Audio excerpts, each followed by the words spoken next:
김지의 돌직구쇼에 오신 여러분 반갑습니다. 김지혜입니다. 저는 오늘도 이곳 광화문 청계 광장에 나와 있습니다. 우려했던 우한 폐렴의 2차 감염자가 나왔습니다. 일본과 독일에서 각각 나왔습니다. 이 사람들은 단 한 번도 중국이나 단 한 번도 우한에 간 적이 없었던 일본과 독일 내부에 있었던 사람들입니다. 우한이나 이 중국에서 이 폐렴 바이러스에 감염된 사람에게 사람의 사람을 통해서 2차로 감염된 2차 감염자들이 나온 겁니다. 지금까지는 그래도 2차 감염은 안 나오지 않느냐라고 안심하는 분위기였는데 뭔가 국면이 제대로 확 바뀌었습니다. 이 공포와 걱정이 더욱더 증대되고 있습니다. 잠시 후에 이 이야기 나눠보겠습니다. 저는 비가 오나 눈이 오나 매일 아침 이곳에서 여러분을 기다리겠습니다. 마스크 꼭 하시기 바라겠습니다. 김지의 돌직구쇼 지금 라이브로 시작합니다.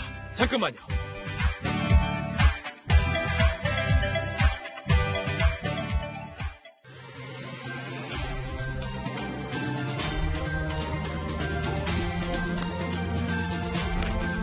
신문 읽어주는 남자입니다.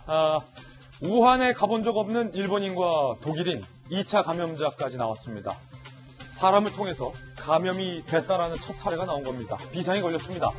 그리고 정부는 우한에 있는 우리 교민을 전세기를 띄워서 천안 지역에 이른바 격리를 시킨다라는 정부발 계획이 알려져서 천안 시민들이 발칵 뒤집혔습니다. 정부는 확정적인 것은 아니다 라고 이야기를 하고 있습니다. 잠시 후에 이 이야기도 나눠보겠습니다. 오늘 조간신문 어떤 뉴스 보도하고 있는지 함께 보시죠. 먼저 동아일보입니다.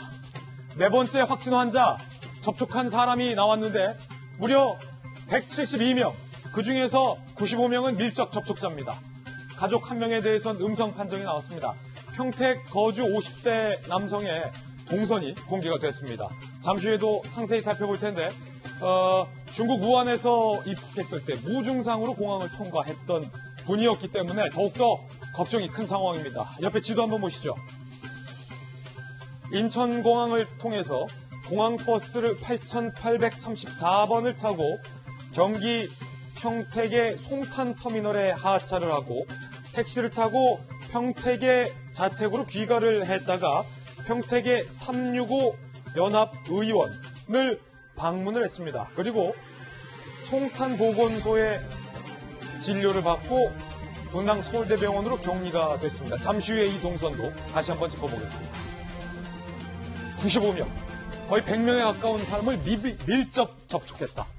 2차 감염자까지 우리나라의 위아래에서 나온 상황에서 지금 네 번째 환자가 밀접 접촉한 100여 명에 가까운 사람들에 대해서도 우리 보건당국이 추적을 해야 된다라는 얘기가 나오고 있습니다.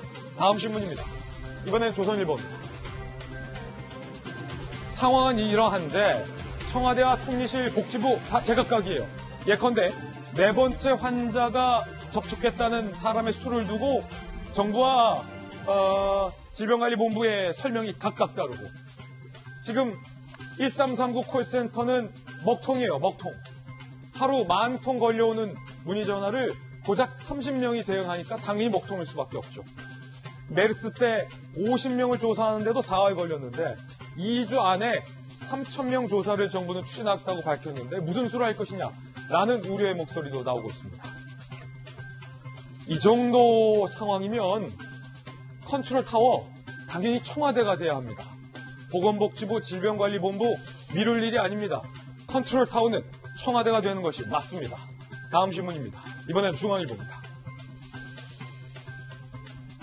자, 이성윤 지검장이 또다시 결재를 미뤘다. 이 얘기 나왔습니다. 검찰 수사팀이 울산시장 선거 개입 의혹을 받고 있는 백원우 전 비서관을 기소하자라는 결재를 올리자 이성윤 지검장이 반대를 했고 급기야 법무부에서는 누구를 기소할지 말지 검찰 혼자 결정하지 말고 내외부와 협의를 하라라는 초유의 지시까지 법무부는 내렸습니다. 검찰이 지금까지 누구를 기소할 때 외부의 누군가와 협의했던 적이 있던가요? 잠시 후에 이야기 나눠보겠습니다. 결국은 이성윤 지검장이 계속해서 주요 피의자를 맡고 있다, 수사를 맡고 있다, 이런 지적도 검찰 내부에서 나오고 있습니다. 잠시 후에 새 뉴스 짚어봅니다. 다음 신문입니다. 이번엔 한겨레 신문입니다. 민주당의 인재 영입과 관련해서 한겨레 신문이 연 이틀 비판하고 있습니다.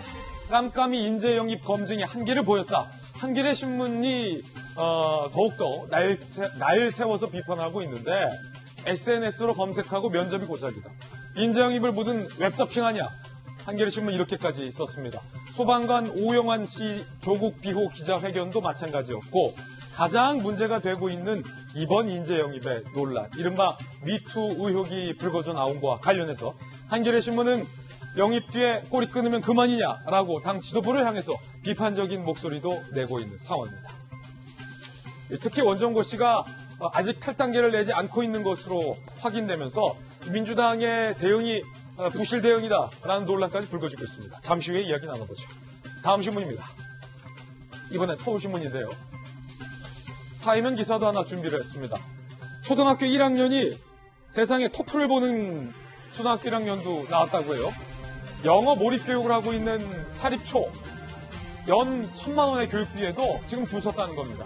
서울신문은 어떻게 분석을 하냐면 초등학교 1, 2학년, 저학년에 대해서 정부가 방과 후 영어 수업을 허용해 준 이후에 영어 몰입 교육을 하고 있는 사립초등학교로 몰리고 있다라고 분석을 했습니다. 이 사립초에서는 저학년일 때도 원어민 강사, 미국 교과서를 활용하는 영어 몰입 교육을 하고 있다. 인기라는 거예요. 하지만 반면에서는 과연 저학년 아이들에게 이렇게 과한 몰입 교육하는 게 얼마나 가격 대비 효과가 있을지는 미지수다라는 지적도 나오고 있습니다. 지금까지 신문 읽어주는 남자였습니다. 네, 오늘 아침 저와 함께 등판한 등판선수 소개를 해드리겠습니다. 저희 돌직구쇼 전담 변호사이자 이번에 새로 합류한 수일의 남자 정혁진 변호사님 나오셨습니다. 어서 오세요. 그리고 노무현 전 대통령의 헌법 스승 경기대학교 박상철 부총장님 나오셨습니다. 그리고 KBS 방송기자 문체부 차관 청와대 대변인 출신의 박성규 전 대변인 나오셨습니다. 어서 오세요. 보수의 품격. 그리고 제 짝꿍 전직 앵커 출신 한양대학교 장혜영 교수님과 그리고 김무성 전 대표의 오랜 책사 출신입니다. 공감과 논쟁의 장성철 소장님 나왔습니다. 모두들 어서 오세요. 네. 네, 오늘의 키워드도 3가지 준비했습니다. 하나하나씩 살펴보죠. 먼저 첫 번째 키워드는 4월 말. 지금도 이렇게 걱정이 심한데 이게 점점 증대돼서 4월 말에 우한 폐렴이 절정을 이룰 것이다 라는 분석까지 나오고 있습니다. 그 가운데 2차 감염자까지 나왔습니다. 잠시 후 이야기 짚어보겠습니다. 두 번째 키워드는요, 쇠고집입니다. 이성윤 지검장이 쇠고집을 부리고 있다. 검찰 내부의 목소리입니다. 세 번째 키워드입니다. 참사. 원종건 씨 인재 영입을 두고 참사다. 경향신문은 일면 기사 이렇게 썼습니다. 인재 참사다. 왜 참사일까요? 잠시 후 짚어보죠. 오늘도 중요한 새 뉴스들 준비했습니다. 김지혜 노이즈구쇼 오늘의 탑뉴스로 시작합니다.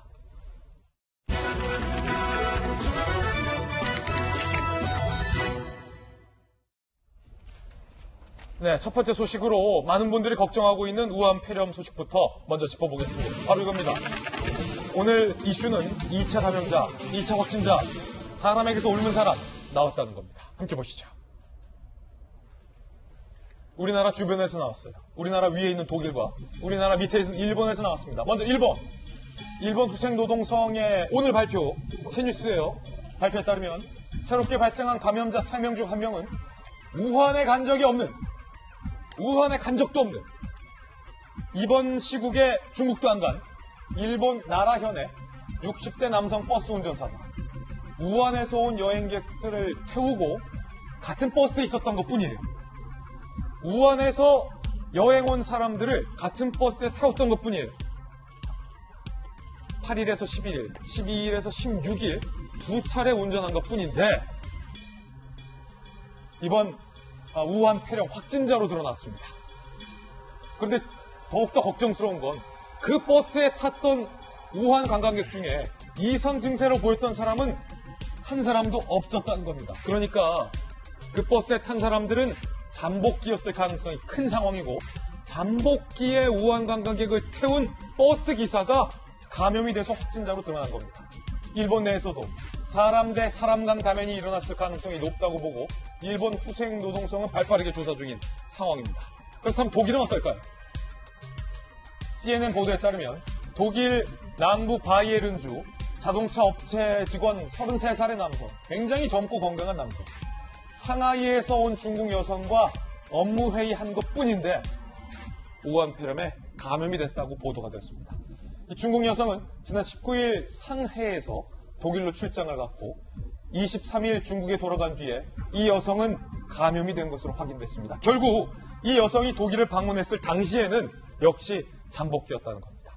이 두 가지 뉴스가 우리에게 주는 시사점은 잠복기일 때도 감염이 가능하다. 회의를 한 것뿐인데도 사람에서 사람으로 감염이 가능하다. 같은 버스에 탄 것뿐인데도 사람에서 사람으로 감염이 나왔다라는 겁니다. 독일과 일본 사례인데 우리나라도 다른 나라 일이라고 안심할 수는 없는 상황일 것 같습니다. 가장 걱정되는 부분이에요. 장희영 교수님. 어제까지는 그래도 2차 감염은 아직까지 없다. 2차 감염은 아직까지 없다. 1차 감염자만 잘 격리해서 치료하면 되겠다라는 신락 같은 안도의 생각 하나는 있었는데 지금 그게 무너졌어요. 그리고 또 아직까지 사망자는 80여 명인데 과거 메르스나 사스보다는 적다. 이런 것도 지금 그나마 우리가 좀 안도할 수 있는 소식이었는데 하루새 100명을 넘어섰습니다. 100명 넘어섰어요. 사망자 수가 늘어나는 속도도 빠르고 전염되는 확산 속도도 메르스 사스 때보다는 훨씬 빠른 게 현실입니다. 치사율은 낮다고 기사에 나옵니다만 치사율을 떠나서 이건 아직 발병한 지 지금 한 달 채 안 된 질병이기 때문에 일단 확산 속도는 가장 빠르다라는 게 이제 걱정인 상태이고 이 자리에서 저희가 또 그리고 정부에서 내려온 지침이라든가 전문가들의 의견을 좀 전하잖아요. 너무 과도한 걱정하지 말아라. 공기 중 감염은 안 된다. 침으로 피부에 접촉됐을 때에도 안 된다. 코나 입으로 들어왔을 때만 전염이 된다. 이런 식으로 구체적인 정보들이 뉴스를 통해서 많이 나와요. 근데 지금 말씀하신 같이 회의를 했을 뿐인데 같은 버스에 타 있었을 뿐인데 2차 확진자가 나왔다라는 것은 사람들에게 또다시 공포심을 줄 수가 있고 왜냐하면 우리 정부가 메르스 때도 공기 중으로는 절대 감염 안 된다라고 얘기했다가 나중에 공기 중 감염까지 나왔잖아요. 물론 여기에 전문가들의 의견을 제가 무시하는 건 아니에요. 그 회의 중에도 특히 그 사람과 직접 대화하다가 침이 튀었을 수도 있고 관광버스 기사님도 하필 그 고객 중에 한 명과 대화를 직접 했을 수도 있어요. 전문가들은 그렇게 해석을 하시겠지만 일단 국민들의 심리적으로는 그렇죠. 전문적인 사실과는 상관없이 굉장히 불안할 수밖에 없고 저도 어제 왜 편도염제가 있다고 병원에 간다 그랬잖아요. 네. 병원 가기 솔직히 저도 개인적으로 두렵더라고요. 제가 여러분 안심하십시오. 그 정도는 아닙니다. 설명을 하면서도 막상 가기가 두렵고 이비인후과 와 있는 수많은 마스크 쓴 아이들, 어른들, 환자를 보는데 저도 미안하고 그들도 서로 미안하고 서로 경계하는 이 분위기가 굉장히 안타까웠어요. 게다가 조금 전에 앵커께서 말씀하셨지만 1339에 전화하라 이랬는데 막상 전화니 먹통이고 많은 여러 가지가 지금 불안해하지 말라고 하는 입장과는 달리 불안해서 믿을 만한 곳을 찾으면 의지할 데가 없는 게 또 현실이거든요. 그러다 보니까 이런 소식들이 오히려 더 크게 다가오는데 저도 지금 많은 분들이 불안하실까 봐 그 정도는 아닙니다라고 말씀을 드리고 싶습니다만 또 한 가지 곁들여서 이런 국민들의 마음을 불안하지 하는 걸 좀 다독여 줄 수 있는 좀 실질적인 어떤 일도 좀 나왔으면 좋겠습니다. 일단 독일과 일본이어서 그나마 우리나라는 아니라는 다행은 또 오늘 듭니다만 또 저녁에 어떤 소식이 나올지 모르는 상황이라 좀 두렵기도 합니다. 예, 독일과 일본에 있는 우리 교민들도 걱정되고 독일 국민, 일본 국민도 저는 걱정이 되는 그런 상황인데 일단 하루 사이에 확진자가 기하급수적으로 지금 늘고 있다는 겁니다. 함께 보시죠. 중국의 확진자 하루 새 폭증, 한국 넷, 중국 4,630명, 이 중에 106명이 사망자가 100명을 넘어섰습니다. 독일 1명, 프랑스 3명, 일본 6명, 총 확진자 수가 4,684명, 하루 새 사망자는 26명이 늘었고 하루 새 확진자는 1,771명이 급증했습니다. 엄청난 속도예요. 홍콩 전염병역학 방제센터의 가브리엘 링은 감염자 수는 6.2일마다 2배로 늘어날 것이다. 4월 말과 5월 초에 절정기를 맞으면 우한에 인접한 인구 3천만 대도시인 충칭에서 감염자가 하루에 15만 명씩 생길 것이다. 라는 예측도 하고 있습니다. 영국의 임페리얼 칼리지의 닐 퍼거슨 교수는요. 내가 아는 한 감염자는 현재 10만 명에 이를 것이다. 라고 가디언즈와 인터뷰를 한 상황이고 이 가운데 평택에 거주했던 네 번째 확진자의 동선도 공개가 됐습니다. 우한에서 인천공항 8834번 공항버스로 평택 송탄터미널 택시를 이용해서 귀가를 한 동선이 공개됐는데 이 가운데 지금 172명을 접촉한 것으로 알려져서 평택의 시민들은 상당히 불안해하고 있어요. 자택에 체류한 것뿐만 아니라 평택 365 연합 의원을 왔다 갔다 할 때 자가용과 택시를 타고 이동을 한 사실도 확인이 됐고 송탄보건소, 문당 서울대병원까지 동선까지 현재 공개가 된 상황입니다. 어제 네 번째 확진자가 평택에서 나왔다는 소식에 이어서 평택시에서 모든 어린이집에 대해서 휴교령을 내렸다라는 뉴스도 보도해드렸습니다. 지금 동선까지 공개돼서 평택 시민들이 상당히 불안해하고 있습니다. 평택 시민들 이야기 듣고서 이야기 나눠보겠습니다. 확진자 경로가 나왔잖아요. 공항에서 버스 타고 여기까지 오는 데에 있어서 많은 사람과 만났었잖아요. 그래서 불안해서 쓰고 나왔어요.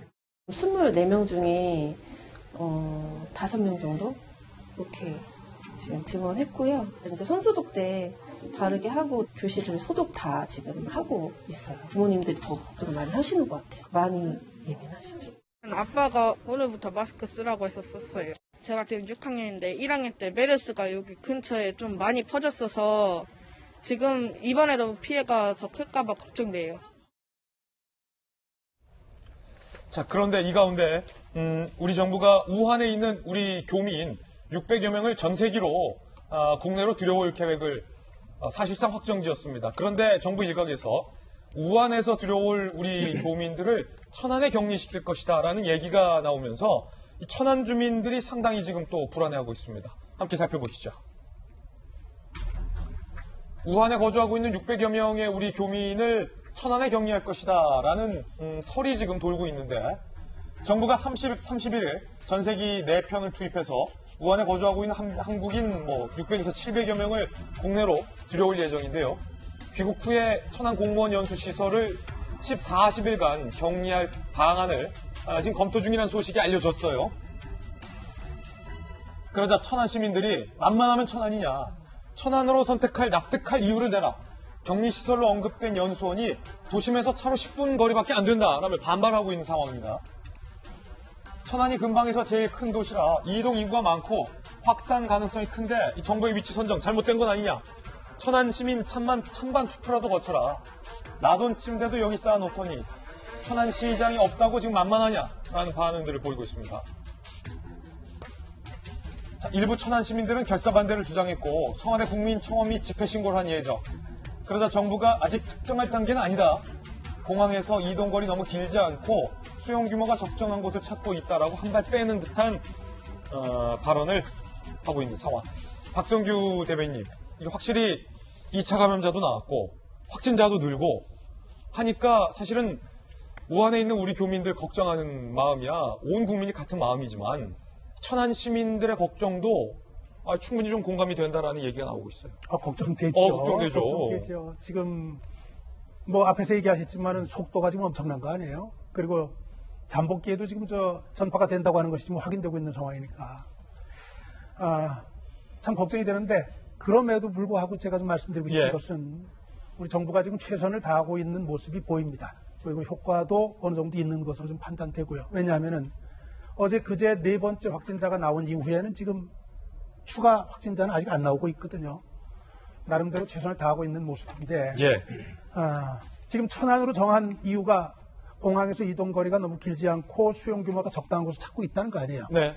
근데 사실은 중요한 것은 천안 주민들이 걱정하는 것은 도심에서 10분 정도밖에 안 떨어져 있다는 얘기거든요. 그렇습니다. 사람들이 많이 이용할 수 있고 많이 다닌다고 하는 얘기인데 제가 볼 때는 비행장에서 이동거리는 중요한 게 아니고요. 얼마나 일반 시민들과 일반 시설들과 멀리 떨어져 있느냐.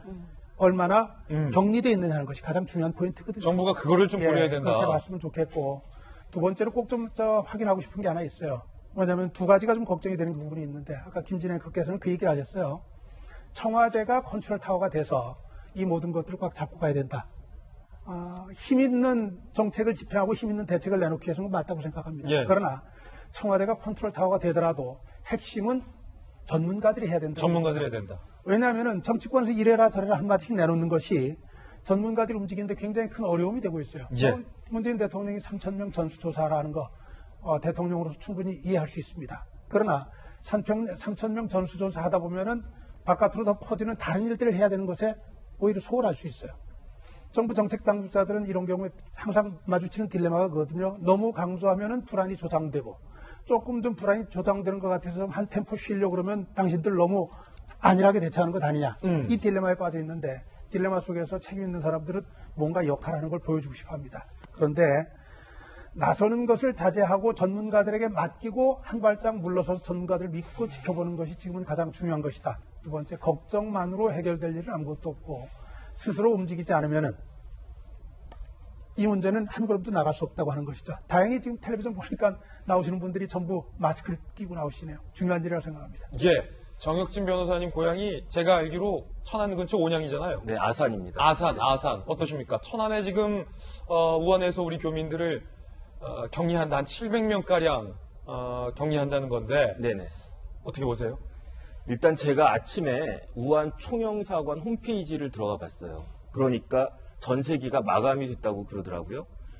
그리고 한 693명 정도가 탑승할 예정인데 37.3도 이상의 발열이 있으면 비행기 탑승을 갖다 금지하고 있고요. 그 다음에 이렇게 한국에 들어왔을 때 14일 동안 격리되는 것에 대해서 탑승자들이 다 동의를 했다고 해요. 예. 그런데 아까 앵커께서도 말씀을 하셨지만은 지금 이 우한 폐렴이 뭐가 무섭냐면 증상이 없어요. 감염이 됐는데 증상이 없는데 더 무서운 건 뭐냐면은 그 상황에서 전염이 된다는 거거든요. 이거는 사스 때도 그렇지 않았고 메르스 때도 이렇지 않았단 말이에요. 그러니까 아까 그 일본의 그 버스 운전사처럼 아무도 주위에 그 감염된 사람이 없는 것으로 생각이 됐는데 내가 감염이 될 수 있는 그러한 무서운 질병이다. 이게 신종인데다가 병이기 때문에 그렇기 때문에 근데 제가 봤을 때 천안에 이렇게 그 격리하겠다라고 하는 것은 천안에 우정공무원 교육원이 있어요. 아, 그래요? 예, 그다음 또 하나 뭐가 있냐면 중앙청소년 수련원이 있는데 예. 이 두 시설을 합치면 한 700명 정도가 수용될 만한 것 같아요. 제가 봤을 때는 그게 그 천안으로 가고자 하는 이유인 것 같은데 솔직히 말씀드리면 어느 지역에서 그 우한에서 오신 분들을 환영을 하겠습니까?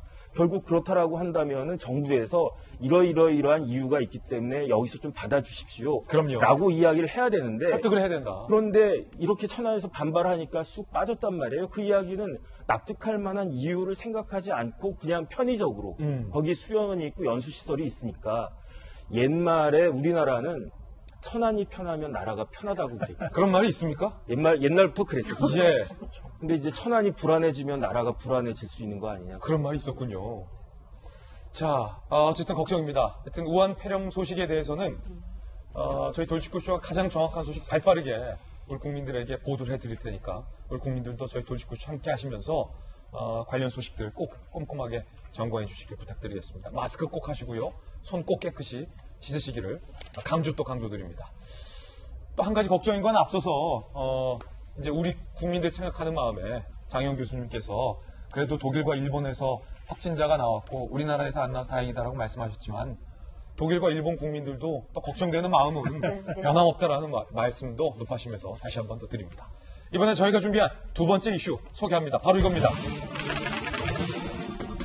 우한 폐렴 때문에 걱정이 산더미인데 이 검찰에서 터져나오고 있는 이슈 때문에 국민들을 더 걱정스럽게 하고 있습니다. 누가 국민을 걱정하게 하는가 판단은 우리 국민 여러분께서 시청자 여러분께서 해주시길 부탁드립니다. 대윤의 찌르기, 성윤의 뭉개기 이런 제목 달아봤습니다. 이성윤 중앙지검장이 백원우 전 비서관의 기소에 대해서도 지금 계속 거부를 하고 있는 상황인 것으로 오늘 새롭게 알려졌습니다. 최강욱에 이어 백원우까지 이성윤 지검장이 어떤 판단을 하고 있는 걸까요? 함께 보시죠. 윤석열 총장의 친문 기소 의지, 이성윤 지검장이 또 거부, 오늘이 분수령. 윤석열 총장은 청와대 선거개입 의혹과 관련해서 친문 핵심 인사들을 기소를 강행할 의지를 보였습니다. 송철호, 백원우, 송병기, 황운하 이 네 분에 대해서 기소하겠다, 기소해야 한다라는 의지를 윤 총장이 보인 겁니다. 그런데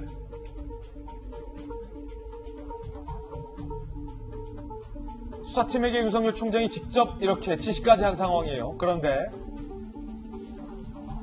수사팀이 어제 백원우 전 비서관에 대해서 기소를 해야 한다라고 이성윤 지검장에게 보고를 했는데 이성윤 지검장이 결재를 거부하고 있어요.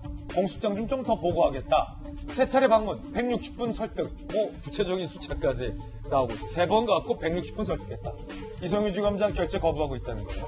최강욱처럼 사장 정결 기소된 청와대와 법무부의 압박이 더욱더 거세질 것이란 얘기도 현재 나오고 있는 상황입니다. 이성윤 지검장이 최강욱 공직기관 비서관에 이어서 백원우까지 왜 거부하고 있느냐. 검찰 내부에선 불만이 많아요. 이 지검장의 오늘 주례 보고가 울산 사건의 분수령이 될 것이다. 윤 총장의 기소 지시를 이 지검장이 또다시 거부한다면 재차 항명 논란에 휩싸일 것이다. 라는 얘기가 나오고 있는 상황입니다. 장성철 소장님, 지금 두 번째예요. 최강욱에 이어서 백원우 전 비서관에 대해서도 이성윤 지검장이 결재 안 해. 거부하고 있고, 이게 또 윤석열 총장이 직접 지시를 한 건데도 거부하고 있다는 거예요? 이성윤 지검장은 추미애 법무부 장관이 당신 중앙지검장 해 라고 한 역할에 아주 지금 충실하고 있는 것처럼 보여요. 그렇습니까? 저는 지금 이 사건을 진짜 검사와 가짜 검사와의 대결이다. 누가 진짜고 누가 가짜입니까? 이성윤 중앙지검장이 가짜고 윤석열 총장은 진짜 검사죠. 범죄 혐의자, 그 다음에 범죄를 저질렀다고 생각하는 사람들에 대해서 수사를 하고 그 사람들을 기소하겠다라는 것이 검찰의 중요한 역할 아니겠습니까? 예. 검찰과 검사의 중요한 역할이 정권을 향한 수사는 수사를 하지 말아라. 정권을 향한 수사는 기소도 하지 말아라 하면서 이 검찰의 수사권과 기소권을 절제하고 자제하는 게 검찰의 역할은 아니지 않습니까? 예. 저는 이 사건은 분명히 국민적인 심판을 받을 거라고 생각을 합니다. 지금 이 정권이 권력을 갖고 있고 추미애 장관이 강한 드라이브를 걸고 있지만 이것이 과연 공정한 것이냐, 정의로운 것이냐, 그걸 따져봤을 땐 많은 국민들께서 이미 판단은 끝났다. 하지만 권력으로 이런 것들을 감추기에는 여러 가지 한계가 있을 것이고 4월 15일 그날이 이 정권에 대한 심판의 날이 될 것이다. 전 그렇게 전망해 봅니다. 예, 장성철 소장님 개인 의견 주셨어요. 네. 진짜 검사, 가짜 검사. 이에 대해서 박상철 교수님께서는 어떻게 보세요? 검찰 내부는 불만이 좀 많은 것 같고요. 네, 지금 우리 전반전, 후반전 나눠서 보면 추미애 법무부 장관이 오기 전까지는 제가 상식적으로 보더라도 윤석열 검찰총장이 어쩌면 검찰 거대한 조직에 호랑이로 올라타서 너무나 집요하게 정치의 문제에 너무 집착을 한다라는 것을 솔직히 느꼈거든요. 예. 그렇다면 지금에 와서는 또 그거에 대한 어떤 리액션이겠죠. 추미애 법무부 장관실에서 또 집요하게 윤석열 검찰총장에 대한 검찰 수사 방향에 대해서 좀 지나치다 할 정도의 느낌을 갖는 것. 이것은 아마 상식적인 느낌이고 공평한 저는 평가라고 보거든요. 예.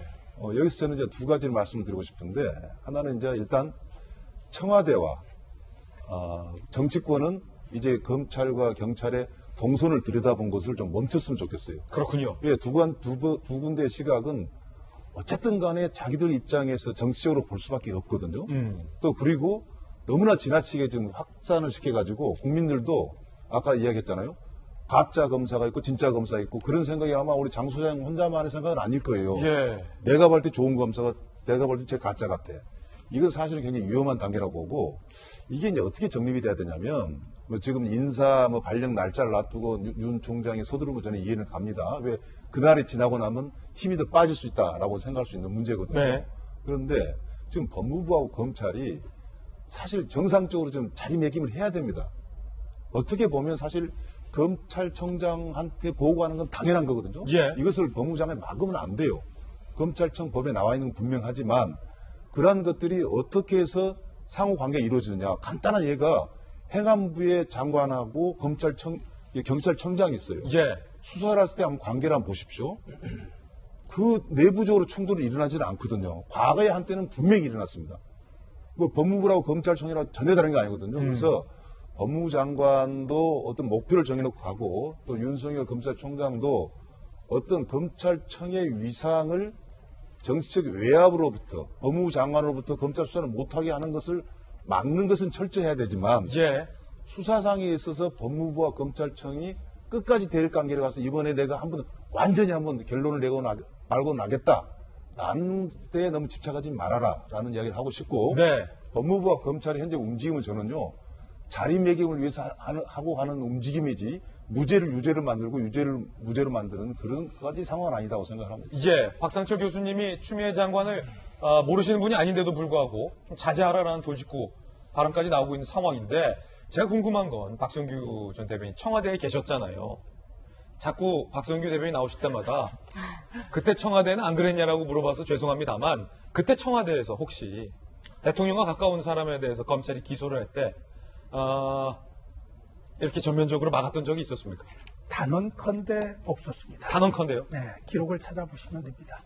아시잖아요. 형이 수사받고 형이 구속까지 됐던 일. 그때. 측근과 거리를 따진다면 훨씬 혈육인데도 뭐 기록을 더 찾아보시면 좋지만 제 기억에 단언컨대 없습니다. 자, 저는 추미애 장관이 앞으로 이 일을 어떻게 감당하려고 이렇게까지 가는지 정말 궁금합니다. 예.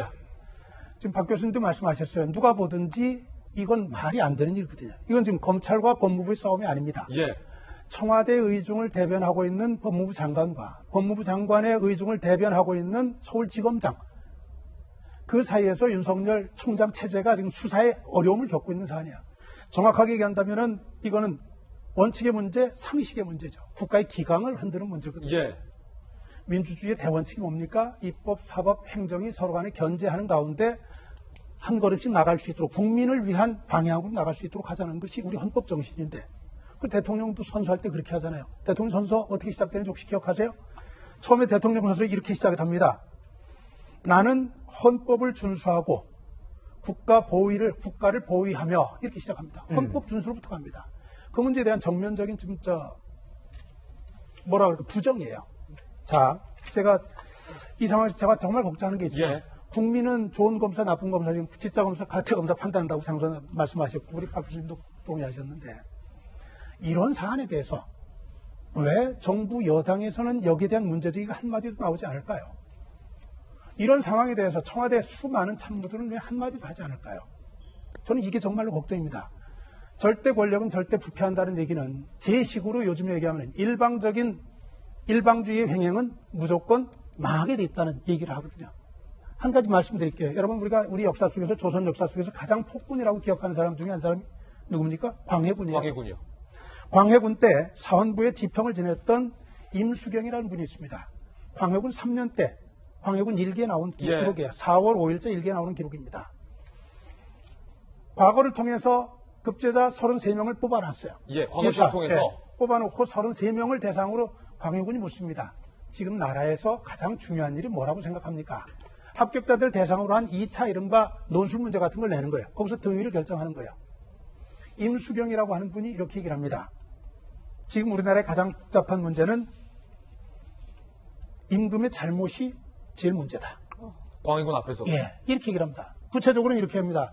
하늘이 사사로이 기뻐하고 노여하는 일이 없듯이 임금도 개인적으로 기뻐하고 노여하는 일이 없어야 한다. 임금의 비위를 맞추려고 간사한 행동을 하는 것들을 물리치시고 존호를 올리겠다는 요사스러운 논의를 임금이 물리쳐야 한다. 직언하는 사람이 그만큼 있어야 된다는 거죠. 이런 분위기를 임금이 지금 만들어놨다. 광해군이 대노하죠. 그런데 이렇게 얘기합니다. 임수경은 죽을 각오를 하고 제가 이 말씀을 드립니다. 광해군이 대노했어요. 저 친구 잘라라. 안 된다. 거기에 좌의정 이항복을 비롯한 신료들이 나섭니다. 임금씨여 그리 하시면 안 됩니다. 왜 안 되느냐? 임금이 터놓고 얘기하라고 얘기한 거 아닙니까? 그리고 임수경은 임금이 너그러운 이거 받아들일 거라고 생각하고 얘기한 거 아닙니까? 그런데 이거 잘라버린다 그러면 이거 나라가 말이 아닙니다. 마음에 안 들면은 안 쓰면 되고 마음에 들면은 그걸 수용하면 되는 것이지 그럴 것은 아닙니다. 4개월 동안이나 이른바 이 논쟁이 이어집니다. 결국은 임금이 뒤로 물러섭니다. 예, 우리가 역사의 가장 폭군이라고 얘기했던 광해군 시절에도 이런 기계에 있는 신료들이 있었습니다. 네. 역사에서 우리가 배워야 할 것들은 오늘 같은 상황에서 어떻게 해야 되는가 하는 것들을 얘기해 주는 거라고 하겠죠. 야당에서는 비판을 하고 나섰습니다. 오신환 의원의 목소리 들어보시죠. 문재인 정권은 청와대를 향한 검찰 수사를 좌초시키기 위해 인사학살로 검찰을 옥죄면서도 이를 검찰 개혁으로 포장하고 있다. 지나가던 소가 웃을 일이다. 검찰총장의 최강욱 기소 지휘에 불응한 이성윤 서울중앙지검장을 직무유기 등의 혐의로 고발 조치한다는 것을 밝힌다. 지금 뉴스 속보가 나왔는데요. 임종석 전 실장이 30일 피의자 신분으로 출석한다라는 뉴스 속보 들어와 있는데 임종석 전 실장이 입장을 냈군요. 윤석열 총장에 대해서 강하게 비판을 했습니다. 윤석열 총장의 행동은 수사가 아니라 정치에 가깝다. 피의자가 본인을 조사하고 있는 검찰의 총장을 비난하고 있는 상황이에요. 정치적 목적을 이루기 위해 검찰총장이 독단적으로 행사한 검찰권 남용이다. 라고 지금 피의자인 임종석 전 실장이 검찰총장을 비난하는 성명을 내는 것 뉴스 속보로 지금 들어와 있는데 이 부분이 좀 안타까운데 정익진 변호사님. 네네. 이게 임종석 전 실장이 지금 받고 있는 혐의 피의자 신분이에요. 네네. 선거에 개입했다라는 거예요. 네네. 그리고 송병기 부시장의 업무 수첩에 보면 임종석 전 실장이 얘기했다라고 나오는 말들이 나오잖아요. 네. 마치 청와대가 특정인의 당선을 염두에 두고 만반의 조치를 한 듯한 발언이 그 상황에서 나오는 상황인데 본인의 의혹에 대한 해명, 만약에 억울하다면 검찰에 가서 나는 무죄다라는 것을 주장하면 될 일이지 대한민국의 어떤 피의자가 검찰총장에 대해서 이렇게 비난을 하는 모습 저는 지금까지 보지 못했던 것 같아요. 더군다나 대통령 전 실장이었던 분. 뭐 전 실장이었으니까 그렇게 할 수도 있겠죠. 뭐 일반 사람들은 그렇게 못합니다. 그 다음에 기소는 원래 형사소송법상에 검사의 고유 권한이에요. 다시 말해서 공소장을 갖다 딱 보면 서울중앙지검장 명의로 또는 신봉수 차장 명의로 그 기소가 되는 게 아니고 주임검사 명의로 기소가 되는 거거든요. 그런데 이제 기소가 됐을 때 내부 결재가 문제가 되는데 내부 결재라고 하는 것은 사실은 차장 결재이고 중요한 사건일 경우에 그 검사장의 그 승인을 갖다가 받도록은 되어 있어요. 그런데 사실은 검찰청법에 7조에 2에 어떻게 되어 있냐면 제가 읽어드리면 검찰총장은 소속 검사의 직무를 자신이 직접 처리하거나 아니면 다른 검사로 하여금 처리하게 할 수 있다. 이렇게 되어 있어요. 그런데 또 검찰청법 6조에 보면 검사 직급은 딱 2개밖에 없거든요. 검찰총장하고 검사. 그러니까 검사장도 검사일 뿐이에요. 그러니까 검사장의 직무를 검찰총장이 승인하면 되는 거거든요. 이게 왜 법적으로 문제가 되는지 사실은 저는 좀 잘 모르겠고 거기에다가 사실은 이제 추미애 장관이 수사심의위원회를 갖다가 언급을 하셨더라고요. 그래서 제가 수사심의위원회 운영 지침을 갖다가 봤더니 이 수사심의 운영위원회가 원래 이게 대검찰청 예규인데다가 이 심의위원회를 열지 말지는 그 검찰총장의 그 재량인 거고 그 다음에 이 수사심의위원회의 의견이 결의가 검사를 갖다가 기속하는 그런 것도 없어요. 그래서 마치 큰 의미도 없는 것들을 그 뭐 대단한 것인 것처럼 이걸 꼭 지키지 않으면 문제가 되는 것처럼 이야기하는 것도 사실은 좀 납득이 되지가 않습니다. 예, 지금 뉴스 속보 전해드리고 있는 가운데 임종석 전 대통령 실장의 입장이 지금 나왔는데 박상철 총장이 이거 어떻게 봐야 됩니까? 국민들은 사실은 임종석 전 실장, 대통령 비서실장에 대해서 선거 개입했네 했어 라고 확신하시는 분도 계실 것 같고 임종석 전 실장이 그럴 리 없어 라고 생각을 갖고 계신 분도 있을 텐데 그 국민들에게 본인의 혐의에 대한 해명, 과연 내가 그때 선거 때 무엇을 했는지에 대한 최소한의 해명은 나와줘야 되는 거 아닌가라는 생각도 아쉬움도 좀 드는데. 글쎄요, 저는 좀 사실 다른 이야기를 하고 싶은데 뭐 임종석 전 비서실장이 피의자 신분으로 간다면 다른 피의자하고 똑같이 좀 했었으면 좀 좋았겠다는 아쉬움은 있어요. 뭐 검찰에 가서 충분히 내 말을 하겠다라는 식이 좋지 이제 바로 이렇게 정치적 뭐 이렇게 이야기하는 것이 본인은 물론이고 지금 검찰 개혁에도 크게 전 도움이 안 된다고 봅니다. 왜 그러냐면 두 가지가 있어요. 법무부 장관이 아까 제가 행안부 장관 이야기를 했었는데 행안부 장관이 이 경찰청이 하는 것은 모든 것을 중립적으로 하게 하되 철저하게 인사권부터 시작해서 지휘 감찰을 분명히 합니다. 법무부 장관이 검찰총장한테 그러지 못했던 거거든요. 대표적인 것이 박상기 법무부 장관 때 윤석열 검찰총장에 들어와서 그때 인사를 했던 것은 거의 윤석열 검찰총장 뜻대로 포진해서 수사를 해왔던 것입니다. 그래서 이 부분을 정상화시킨 것을 윤석열 검찰총장을 막 틀어막기 위해서 억압하기 위해서 우리 박성규 교수님 같이 모든 정치권이 동원해서 지금 검찰총장을 지식사시키듯이 하는 모습으로 너무 확대해서 해석해서는 안 된다라는 이야기 제가 하나 말씀드리고 싶고 또 하나는 검찰의 본연의 임무가요, 정치적인 사건은 1%도 안 됩니다. 뭐 조만간에 뭐 선거 사범에 대해서 총 오늘 회의를 아마 할 겁니다만은 민생에 관련된 검찰의 본연의 임무가 엄청 많거든요. 그래서 그동안에 아까 인사권 이야기를 했는데 검찰에서 정치적 사건을 맡지 못했기 때문에 소위 말해서 엘리트 코스를 밟지 못하는 검사들이 지금 중심부에 포진이 됐어요. 그런 상황에서 어떤 갈등 관계지 지금 검찰총장의 모든 결의를 갖다가 꺾어버리는 그런 거 아니라 보고 그럼에도 불구하고 이제 임종석 비서실장의 저는 정치적 이 발언 물론 이제 피의자로서 자기 보호할 수 있는 권리는 분명히 있지만 그것은 좀 현명하지 않다라는 말씀을 드리고 싶습니다. 예. 짧게만 좀 전문적이지 않은 이야기를 껴들자면 분위기가 지금 저는 뭐가 좀 이상하냐면 청와대 압수수색 못하겠다. 지금 뭐 피의자 신분으로 조사 이거 뭐 검찰 이 자체가 이게 이상하지 않아요? 왜 뭐 하면은 이 자체가 지금 사실 법이 수사를 하는 거에 대해서 다 거부, 반사, 이런 반응이 사실 개인적으로 좀 법적인 전문가를 떠나서 그렇고, 임종석 전 실장님께서 하신 이야기 중에 윤석열이 정치하는 거다. 전 정치인을 수사하는 게 정치하는 것인지, 정치인의 얘기를 듣고 수사를 안 하는 게 정치하는 것인지 모르겠어요. 정치인을 수사하는 건 제대로 하는 거 아니에요? 정치인들 눈치 보고 안 하는 게 우리 정치하는 거 아닌가요? 그래서 그 부분도 좀 지적을 하고 싶었습니다. 조금 납득이 좀 안 되는 부분이 많네요. 임종석 실장 얘기 나온 김에 지금 보고 계신 것처럼 일단은 피의자 신분으로 임종석 전 실장을 출석하기로 했는데 지금까지 출석을 하지 않았던 인물들이에요. 대표적으로 이광철 비서관도 오늘 비공개 출석하겠다라고 입장을 밝힌 바 있고 황운하 전 청장 같은 경우는 총선 끝나고 조사하라라고 지금 버티기를 하고 있다라는 얘기도 덧붙여서 나오고 있는 상황. 그러니까 이 정권에서 검찰에서 좀 나와서 좀 조사 좀 받으세요라고 요청한 사람들의 특징이 있어요. 화를 내요. 일단 화를 네. 본다. 임종석 실장도 지금 얘기하잖아요. 이것은 검찰이 정치 얘기하는 거고 기소권 남용이야. 이런 식으로 얘기를 일단 하고. 화를 낸다. 최강욱 공직비서관도 예. 이거 기소 구태타야라고 얘기를 하잖아요. 예. 그러네요. 아니 나는 죄가 없어라고 하는 것은 검찰에 가서 설명하고 기소가 되면 재판정에 가서 하는 거지 왜 화를 내냐고요. 국민들한테. 예. 이것은 정말 권력을 가진 분들이 이 권력을 너무 자의적으로 남용하는 것이 아니냐 그런 생각이 듭니다. 일단 뭐 진위는 재판에서 가려지겠지만 일단 화 좀 내지 마시라. 좀 화가 많다. 화 좀 내지 마시라.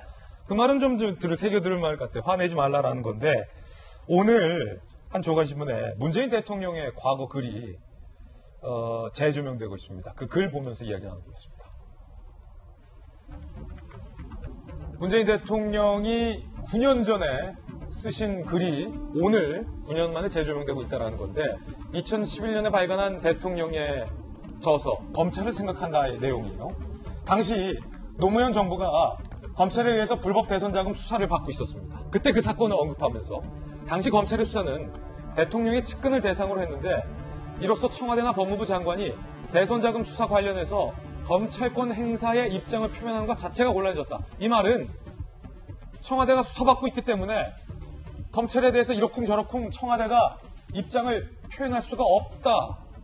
그게 맞다라고 말씀하셨던 거예요. 그러면서 청와대가 견제와 감시를 하고 검찰 개혁을 강력하게 만약에 추진한다면 곧 범죄를 저지른 피의자가 수사를 방해하는 외형이 돼버리기 때문에 검찰 개혁하고 싶었지만 우리가 수사받고 있기 때문에 그때 우리가 검찰 개혁하면 범죄자가 수사를 방해하는 꼴이 돼버리기 때문에 못했다. 그게 맞다. 라고 9년 전에 글을 남기신 게 오늘 다시 회자가 되고 있는 상황입니다. 지금 상황을 이렇게 놓고 보면은 정확히 예측을 좀 하셨던 것 같아요. 정말입니다. 기자들은 뭐합니까? 저런 거 물어봐야 합니다. 기자들은 청와대에서 대통령 기자회견할 때 저런 것들 기록 들춰보고 물어봐야 합니다. 아까 임종석 실장 얘기 오만은 저런 경우에 오만하다고 얘기를 하는 겁니다. 어떻게 수사 대상자가 수사를 책임지고 있는 기관의 장을 향해서 그것도 헌법기관의 장을 향해서 그렇게 얘기를 합니까?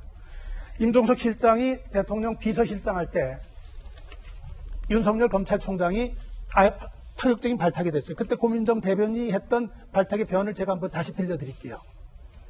2019년 6월 17일입니다. 이렇게 얘기를 합니다. 검사 재직 동안 부정부패를 척결했고 권력의 외압에 흔들리지 않는 강직함을 보여줬다. 권력의 외압에 흔들리지 않는 강직함을 보여줬다. 탁월한 지도력과 개혁 의지로 국정농단과 적폐 수사를 성공적으로 이끌어 국민의 두터운 신임을 받았다. 이게 임종석 비서실장이 발탁했던 윤석열 검찰총장에 대해서 그 당시에 대변인이 했던 얘기입니다. 어떻게 이렇게 달라진 겁니까? 어떻게 책임지려고 저러시는지 모르겠어요. 정말 걱정입니다. 예, 검찰과 관련된 뉴스 다양한 의견도 전해드렸습니다. 뉴스 속보들이 많이 들어오고 있기 때문에 발빠르게 전해드리고 있습니다. 이번엔 저희가 준비한 세 번째 이슈입니다. 바로 이겁니다. 총선이 77일 앞으로 다가왔습니다. 제목은 이 남자 참사 김기겸 딜레마라고 제목을 달아봤습니다. D-77회 돌직구쇼에서만 만날 수 있는 총선 알림판 오늘도 등장했습니다. 하나씩 전해드리죠. 상당히 지금 총선이 재밌습니다. 이거 사실은 여당, 야당 모두 다 사실은 명운을 걸고 하는 선거예요. 이번 선거 지면 안 된다. 이번 반드시 이겨야 된다. 명운을 걸고 하는 선거. 죽기 살기로 하는 선거이기 때문에 그 결과가 상당히 궁금해집니다. 총선 알림 첫 번째 알림입니다. 오늘 경향신문은 일면 헤드라인에 원종건 씨의 사건을 언급하면서 제목에 인재영입 참사다라고까지 경향신문이 썼습니다. 지뢰밭된 영입쇼, 끝내 사과를 하지 않은 이 남자라는 얘기인데 야당, 정의당까지 비난하고 나섰습니다. 들어보시죠. 가히 더불어민주당이라 불려도 오명이라 할 수 없을 것입니다. 더불어민주당의 감성 파리식 그리고 쇼잉 인재 영입이 그 문제를 불러왔다는 것을 직시하시기 바랍니다. 피해 여성에 대한 사과 한마디 없는 기자회견문은 그야말로 참담한 대응이라 하지 않을 수 없습니다. 이 같은 인사를 버젓이 영입 인재라고 내세운 더불어민주당의 검증 시스템에 대해 지적하지 않을 수 없습니다. 민주당 내부에서도 여당 내부에서도 질타가 쏟아지고 있습니다. 어떤 목소리일까요? 더불어민주당 관계자들은요, 간판격으로 내세웠던 인사인데 너무 안이하게 당이 대처한다. 여성 의원들이 침묵하고 있는 것과 관련해서 전형적인 내로남불 행태다. 더불어민주당 관계자들도 이렇게 지적하고 있고요. 웹서핑 영입의 참사다. 민주당 관계자들도 인재영입 웹서핑으로 해서 그렇다. 중요 선거 때마다 미투가 불거지니 답답한 노릇. 20대 여성, 중도 유권자들이 떠나가는 소리가 들린다. 라고 기자들에게 얘기하고 있습니다. 더불어민주당의 한 의원은요, 보안과 이벤트에만 출정하다 보니 가장 중요한 검증에서 구멍 난 것이다. 나 의원이지만 나도 몰랐다. 이런 사람도 들어오는지. 당원 게시판에는 유명했던 이야기다. 원종건 씨에 대해서 몰랐다는 게 말이 되냐.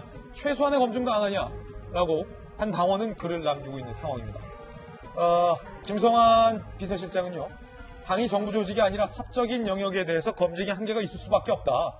이성관계 문제 소지 등 확인을 했는데 검증되지 않았다. 대책을 검토해보겠다라고 이야기하고 있는 상황입니다. 당 지도부가 이 원종건 씨의 영입 취소와 관련돼서 제대로 된 발언 혹은 제대로 된 사과의 발언을 하지 않고 있다는 것과 관련해서 민주당 내부에서도 비판의 목소리가 있습니다. 왜냐하면 이해찬 대표가 원종건 씨를 영입하면서 그 자리에서 이렇게 얘기했기 때문입니다. 오늘 원종건님의 입당을 진심으로 환영을 합니다. 오늘 원종건님을 한테 제가 줄 수 있는 그 한마디는 미래입니다. 미래. 지난번에 최 교수님은 희망이었고 원종건님한테는 미래라는 그런 말을 꼭 드리겠습니다. 그 미래가 지금 취소됐는데 이해찬 대표 이런 방법 없다라는 지적이 민주당 내부에서도 나오고 있습니다. 홍익표 수석 대변인은 문제가 불거지고 상황이 변하자 이렇게 얘기했습니다. 아니 8단계는 아니라니까요. 아직까지 사실관계에 대해서 다툼이 지금 이루어지고 있는 상황이기 때문에 좀 더 객관적인 조사를 해본 이후에 판단해야 될 문제가 아닐까 생각합니다. 어느 한쪽의 일방적인 얘기를 들을 수 있는 상황이 아니기 때문에. 이 말은 아직도 당이 진상조사를 안 했다는 얘기. 그렇다면 진상조사도 하지 않고 인재 영입을 취소했다라는 얘기가 되기 때문에 뭔가 고개가 갸우뚱해집니다. 일단은 장 소장님, 네. 미래라고 대표께서 얘기하셨잖아요. 미래가 지금 취소됐는데 왜 지도부는 침묵하고 있는 걸까요? 조용히 넘어갔으면 좋겠다. 그런 반증이죠. 우리 이 사건이 언급되면 언급될수록 우리 당의 피해가 크니까 그냥 좀 조용히 넘어가자라고 생각을 한 것 같아요. 근데 이런 모습은 무책임한 내로남불의 극치라고 저는 생각이 듭니다. 저는 그 비서실장인 김성환 비서실장이 얘기한 것도 상당히 이 국민의 분노를 불러일으키는 거 생각이 드는데요. 원종건 씨에게는 사적 영역이다 라고 얘기했잖아요. 그런데 원종건 씨라는 정말 사적인 사람을 민주당이 총선 후보자라는 공적 영역으로 영입을 했지 않습니까? 그러면 그것이 잘못됐다라고 판단됐으면 당연히 당대표나 아니면 원내대표나 영입을 강하게 주장했던 분이나 그런 분들이 입장을 내놔야죠. 사과를 해야죠. 이전에 한국당이 박찬주 대장 영입했을 때 얼마나 많은 비난을 했습니까? 황교안 대표 사과하라부터 시작을 해서 본인들이 과거에 했던 얘기를 다시 한번 자신들에게 한번 해봐라. 전 그렇게 말씀드리고 싶어요. 예, 박상철 부총장님. 저는 개인적으로 신생정당도 아니고 자유한국당도 마찬가지지만 특히 더불어민주당, 집권당, 오래된 정당에서 인재를 영입한다는 것 자체가 저는 참 낯설어요.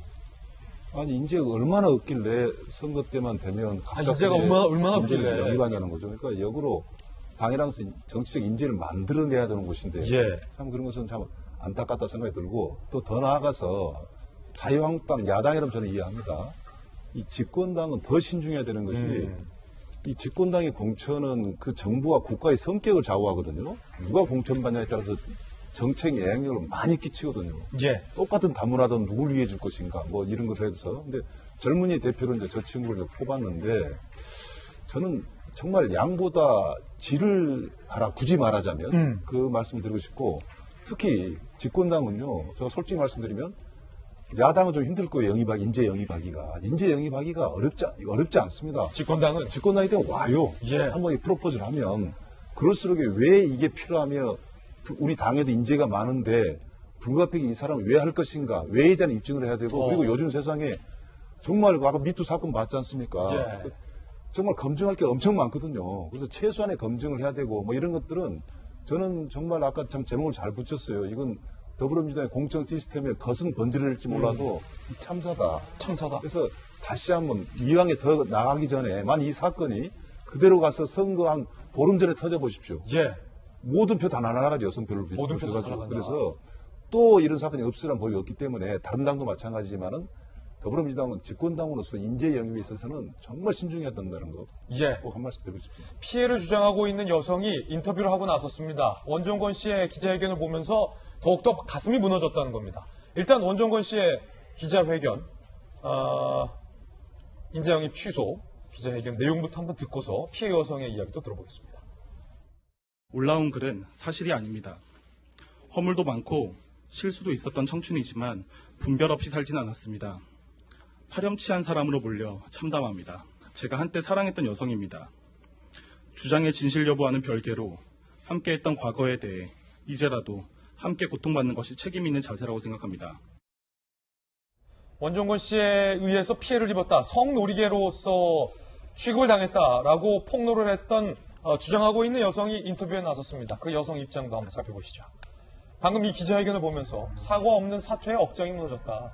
제가 과거 겪었던 고통을 자기가 인정을 해야 하는데 저와 같이 고통을 치르겠다는 말을 과연 가해자로서 할 수 있느냐라고 얘기를 하고 있는 상황인데 장희영 교수님 어떻게 보세요? 당사자가 아닌 제가 봐도 억장이 좀 무너졌어요. 지금 본인이 사과를 하고 있으면 무언가 잘못했다는 일종의 적어도 피해자 여성에게는 한때 정말 본인이 여인이었다고 생각을 하면 할수록 더더욱 죄인의 마음으로 이야기를 해야 되는데 마치 영웅처럼 이야기하잖아요.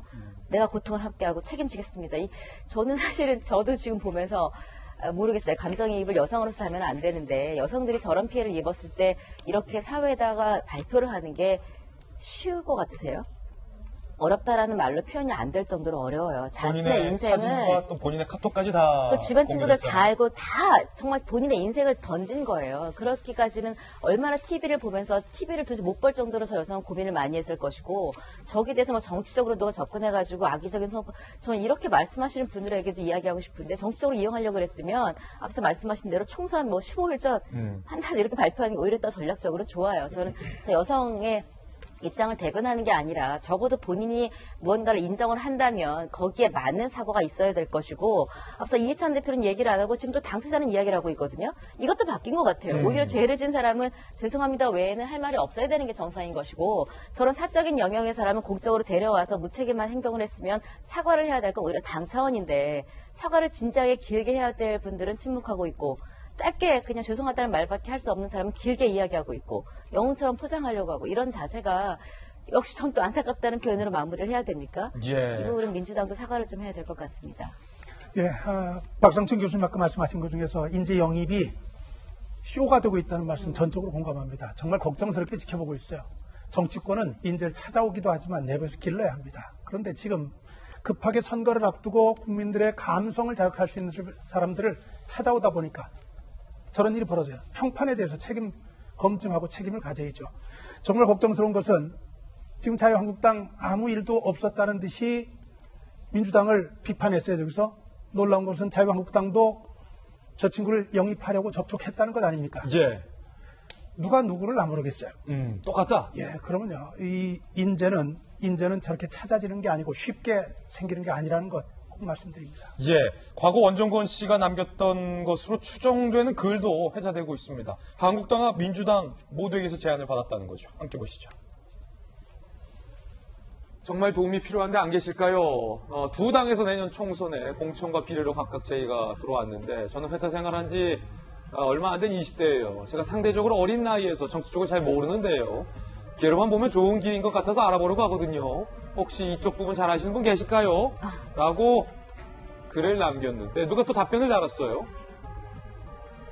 그래서 다시 대답한 글도 나옵니다. 네네 고맙습니다. 민주당과 자한당이라 고민이 좀 되네요. 조건과 대우가 다른 것 같아서 라고 글을 남겼습니다. 안팎에서는 원정권 씨가 남긴 글로 추정이 되고 있는데 정익준 변호사님, 네네. 뭔가 이 글이 만약에 정말로 원정권 씨가 남긴 글이 맞다면 네네.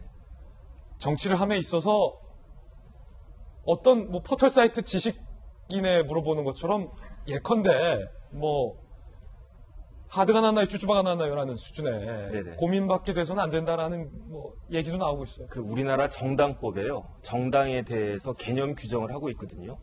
정치적 의사 형성을 목적으로 하는 자발적 조직이다 이렇게 되어 있어요. 정치적으로 내 의사가 무엇인지가 명확한 사람이 정당에 들어가고 그 다음에 나아가서 이제 출마해가지고 국회의원이 되든 뭐 단체장이 되든 그렇게 되는 게 원칙인데 그런 개념이 없는 아직 뭐 93년생이니까 20대이긴 하지만 좀 어리다고 해도 그런데 제가 봤을 때 원정권 씨는 이 일만 없으면 사실은 상품성이 굉장히 많아 보여요. 왜냐하면 스토리가 있잖아요. 4살 때 아버지가 돌아가셨고 그 다음에 이제 어머니도 또 장애인이셨는데 또 어머니 사실은 우리가 장갑을 낄 때 벙어리 장갑이라고 했단 말이에요. 근데 이 벙어리라고 하는 게 장애인을 갖다 연상시키니까 이걸 엄지 장갑이라는 생각을 할 정도로 그런 부분들이 사실은 어필을 하고 또 조금 전에도 봤지만 지금에 와서야 보니까 저 친구가 좀 그렇다 생각이 되지만 처음 딱 봤을 때는 잘생겼네, 비주얼이 되네. 이 두 가지를 갖춘 그런 상품성이 있는 그러한 사람인데 그런데 모 신문사 기자가 그 경희대 동문이었는데 그 글을 갖다 올린 걸 제가 봤거든요. 예. 지금 이 이야기가 2015년부터 사실은 많은 사람들이 알고 있는 유명한 이야기래요. 지금에 와서 이야기를 하지만 그러면은 그 말은 뭐냐면은 쉽게 검증을 갖다가 할 수 있는 사람이었는데 그럼에도 불구하고 그냥 눈에 보이는 상품성 있어 보이는 사람이니까 여당도 그렇고 자유한국당도 그렇고 그냥 무작정 달려들었다. 제가 봤을 때는 뭐 양비론 같은 게 제가 별로 좋아하진 않지만 이쪽도 잘못됐고 저쪽도 잘못됐다. 네, 그런 생각이 듭니다. 총선 알림 함께하고 있습니다. 이번에 두 번째 총선 알림입니다. 함께 보시죠. 메시지를 던졌는데 대답 없는 두 남자. 사실 대답을 했죠. 당 메시지를 거절하는 쪽으로 사실상 대답을 했죠. 정봉주, 김무겸, 정봉주 두 선수에 대해서 당의 고민이 깊은 것 같아요. 일단 저희들이 취재한 바에는 당에서 두 분에게 불출마 권고를 했다라는 것으로 확인이 되고 있거든요. 그 부분부터 함께 살펴보시죠. 민주당의 핵심 관계자 두 사람의 출마가 당에 큰 부담이 된다는 지도부의 뜻을 본인들에게 전달했다라고 얘기를 해주고 있습니다. 그런데 두 사람의 반응은 달라요. 거절한 거죠. 뭔 소리야, 난 나가겠다. 김기겸 전 대변인 군산 시민만 보고 뚜벅뚜벅 나가겠다. 꼭 이겨내겠다. 정봉주 전 의원 불출마 통보받은 일이 전혀 없다. 후보 등록도 마쳤다. 고한다. 라고 밝히고 있는 상황입니다. 물론 선거에 나갈 자유는 개인에게 있는 거잖아요. 장 소장님. 네. 그런데 김의겸 전 대변인 같은 경우는 청와대 전 대변인이었고 정봉주 전 의원 같은 경우에도 한때는 여권 핵심이라고 불렸던 중량감 있는 인사 아닙니까? 네. 당의 권고를 두 분이 일단 거절한 걸로 봐도 되겠습니까? 그럼요. 나는 국민만 보고 군산 시민만 보고 뚜벅뚜벅 걸어가겠다 이런 식으로 얘기했는데 민주당으로서도 상당히 좀 곤혹스러워하는 것 같아요. 완전히 이 사람들은 부적격해라는 규정을 안 내렸지 않습니까? 그러면서 우리가 2월 3일 날 마지막으로 한번 자격심사를 해볼 건데 그때까지 좀 결정을 내려보겠다라고 했어요. 근데 그 의미는 뭐냐면 우리가 결정하기 곤란하니까 그냥 당신들이 좀 불출마 결정해줬으면 좋겠어라는 겁니다. 우리 손으로 뭔가 뭐 하기 싫다 이거죠. 그렇죠. 이분들은 이 정권 탄생에 지분이 있다라고 보여져요. 김의겸 대변인 같은 경우에는 언론사 기자를 하면서 또한 청와대 대변인 하지 않았습니까? 이런 것들에 대한 부담감이 당으로서는 있는 거라고 보여지고요. 한국당으로서는 이분들이 출마하는 걸 되게 바랄 거예요. 그래요? 예. 왜냐하면 좋아 민주당 부동산 투기 김의겸, 미투, 정봉주, 그다음에 문석균 씨 같은 경우에는 세습공천 이렇게 공개하기 좋았는데 그분은 불출마를 했어요. 그리고 또한 정치판사, 이탄희 이런 식으로 딱딱 후보들에서 규정을 할 수가 있거든요. 그럼 한국당으로서는 이 선거의 구도를 잡는 데 상당히 도움이 되는데 그렇군요. 민주당에서 만약 이 사람들을 자격 없다라고 하거나 이분들이 불출마를 하면 한국당은 되게 아쉬울 것 같습니다. 야, 양당의 입장까지 지금 한번 들어봤는데 어떻습니까? 상당히 지금 당으로서는 곤란해하고 좀 있는 상황인 것 같은데 여기에 인물 한 명이 더 추가가 됐습니다. 황운하 전 청장에 대해서도 여러 가지 목소리가 많이 나오고 있습니다. 일단 당에서는 적격 판정을 했어요. 김의겸 정봉주 전 의원에 대해서는 불출마를 권고했는데 황운하 전 청장에 대해서는 적격 판정을 내렸다는 거예요. 진성준 후보 검증위 간사는요. 황운하 전 청장에 대해서 적격 판정을 내렸습니다. 선거 개입 의혹의 피의자신 분이죠. 황운하 전 청장. 검찰 소환에도 지금 응하지 않고 있는데 진성준 간사는 황 전 청장은 첩보 출처가 청와대인지 알 수 없었다라는 입장을 얘기하고 있지 않냐. 그의 말대로 소명이 납득됐고 이해됐다. 라고 얘기하고 있습니다. 이에 대해서 진중권 전 교수가 한마디 했습니다. 세상에로 시작하죠. 세상에 선거 개입 의혹을 받는 황운하가 적격이랍니다. 데자뷰죠. 경찰이 권력을 위해 한탕해주고 의연되는 것. 정권은 바뀌어도 하는 짓은 똑같다. 라고 비판을 하고 있는 상황입니다. 이게 기준이 뭡니까? 장혜영 교수님. 정봉주, 김의겸은 안 되고 황운하는 되고의 기준이 뭡니까? 제가 볼 때는 황운하 부적격 이래버리면은 지금 혐의 받고 있는 거 어쩌면 인정하는 거잖아요.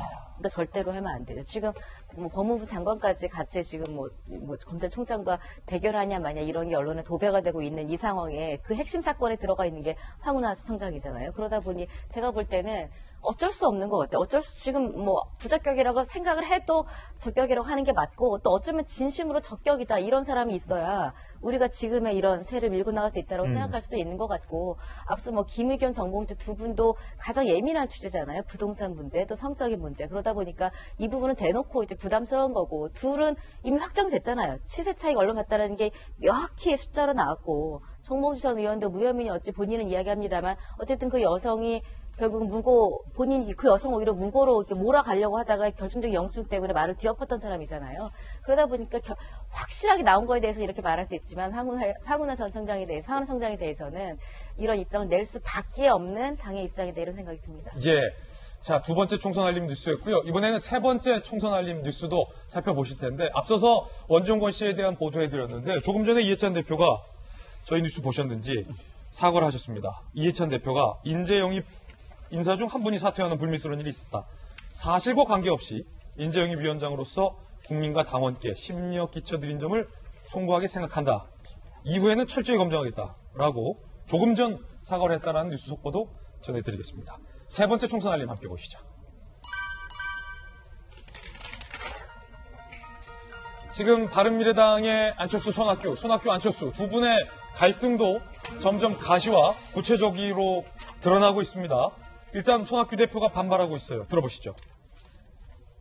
당 대표실에 와서 만난다는 게 정치적인 예의 차원인 것으로 생각했지. 많은 기자, 카메라를 불러놓고 저에게 물러나라고 하는 일반적인 홍보, 언론에서 말하는 소위 최후 통첩이 될 것이라고 하는 것은 상상도 못했습니다. 개인 회사의 오너가 CEO를 해고 통보하는 듯 말입니다. 저는 원래 그렇게 무리한 사람이 아닙니다. 항상 그 예의를 갖춰서 말씀드리는 사람이라는 점 알아주셨으면 좋겠습니다. 당이 위기 상황이어서 다시 초심으로 돌아가서 당원들의 뜻을 묻자고 한 제안에 대해서 왜 당대표께서 계속 회피를 하시는지 저는 이해하기가 어렵습니다. 지금 두 분 간의 예의 논쟁까지 벌어졌습니다. 손학규 대표는 안철수 전 대표가 예의 없다. 안철수 대표는 저는 예의 바른 사람이다. 라고 응수를 하고 있는 상황인데 대변인께서 보시기에는 누가 예의가 없고 누가 예의가 있는 겁니까? 참 민망합니다. 민망합니다. 참 민망합니다. 손학규 대표를 보면서 한때 좋아했어요.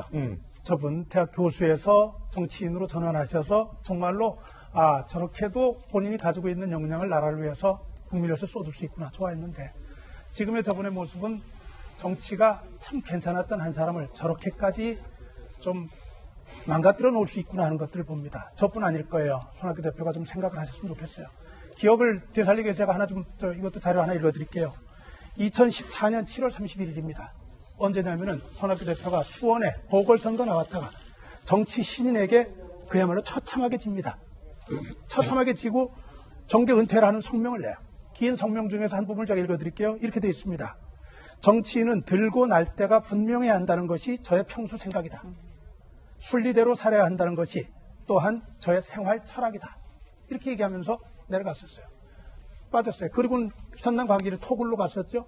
2년 만에 다시 올라와서 내가 할 역할이 있다고 또 들어섭니다. 많은 사람들이 문제를 제기했지만 뚜벅뚜벅 갔어요. 그리고 여기까지 온 거예요. 안철수 대표가 귀국하기 전에 뭐라고 얘기했었습니까? 모두가 기억하듯이 안 대표가 들어오면 모든 거 다 내놓고 내가 뒤로 물러나겠다. 안 대표 중심으로 갈 수 있도록 하겠다. 근데 왜 저렇게 달라졌을까요? 안철수 대표도 제가 변한 게 없다고 말씀드렸잖아요. 뭐냐면은 손 대표가 내놓는다고 했을 때 정말로 내놓는다고 믿었던 걸까요? 그렇게 순진한 건가요?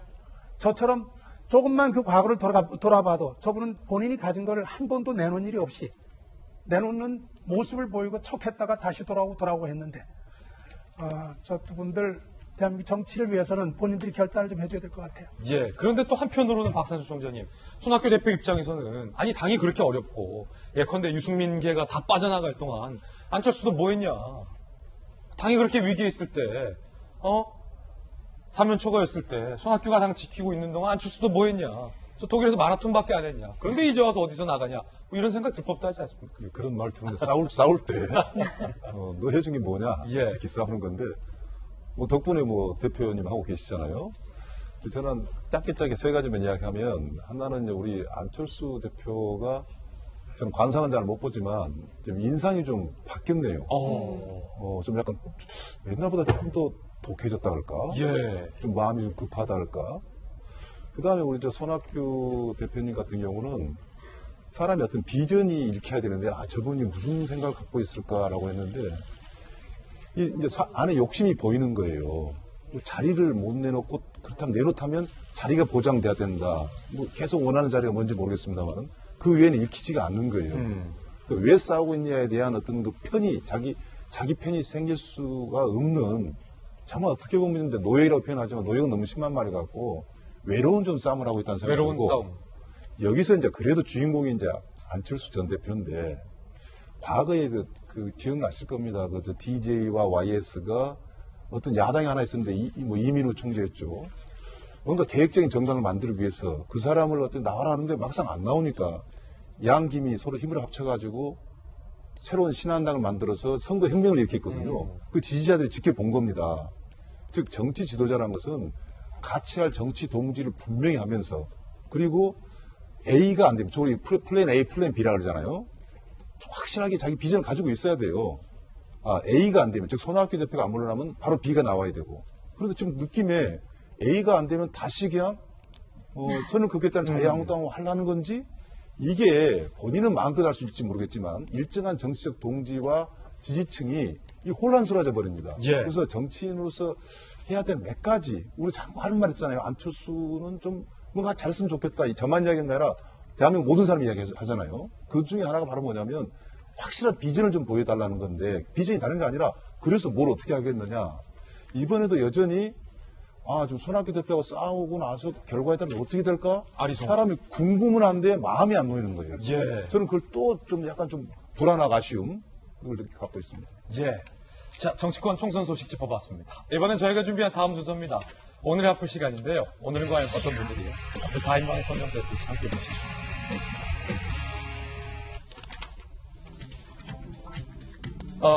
이 마스크 품귀 현상이 나고 있어요. 그리고 제주에서 주택 가스 폭발 사고가 났습니다. 1,700억 달러의 외화가 밀반 출배는 일이 발생됐고 조직이 적발됐고 부산시 의회 여자 화장실을 나체로 배회한 30대 남성의 사연도 들어와 있습니다. 하나씩 전해드리죠. 우한 폐렴 공포 확산에 마스크를 비롯한 방제 용품 품귀 현상이 벌어지고 있습니다. 우리나라에 와 있는 중국인 관광객들이 마스크를 수백 개씩 사들이고 있어서 정작 우리 국민들이 사고 싶어도 지금 살 수 없는 마스크 품귀 현상이 일어나고 있어요. 중국 내에서 한국산 마스크가 품질이 좋다고 소문나며 원래 가격의 7배가 넘는 가격으로 판매되자 춘절 연휴 막바지에 한국을 찾은 중국인 관광객들이 이렇게 박스채 마스크 사재기에 나선 겁니다. 심지어 마스크 100만 원어치 구입한 중국 관광객 저희가 취재하다 만났어요. 100만 원어치.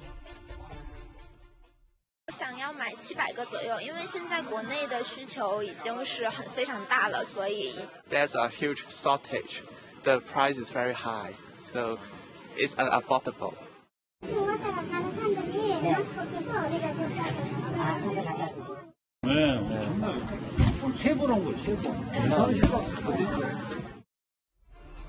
놀랍군요. 이뿐만 아니라 전 세계적 비상 상황인데도 우한 폐렴 상단조나 1339가 먹통이라는 불만이 나오고 있습니다. 이 대통령이 직접 지시하셨는데 1339 먹통이면 되겠습니까? 과하게 조치하라. 과도하게 준비하라. 대통령 지시 아니었습니까, 어제? 상담원 30명, 하루 통화량 10,000건, 수십 분을 기다리는 건 물론 연결이 안 돼 그냥 병원에 가는 일까지 나온답니다. 이에 인력을 긴급 충원하고 다른 콜센터와 연기하는 등 대책을 마련 중입니다. 신고 전화조차 먹통인 이 상황을 두고 전시 탁상 행정이라는 비판이 이어지고 있습니다. 두 가지 소식이죠. 일단 마스크가 품귀 현상. 중국 분들이 100만 원어치 사가는 분도 계시다는 것. 그리고 1339가 먹통이라는 이제 안타까운 얘기까지 지금 들어와 있는데 장성철 소장님, 지금 중국인들도 중국산 마스크를 못 믿는 거예요. 그렇죠. 상당히 아이러니한 상황. 네.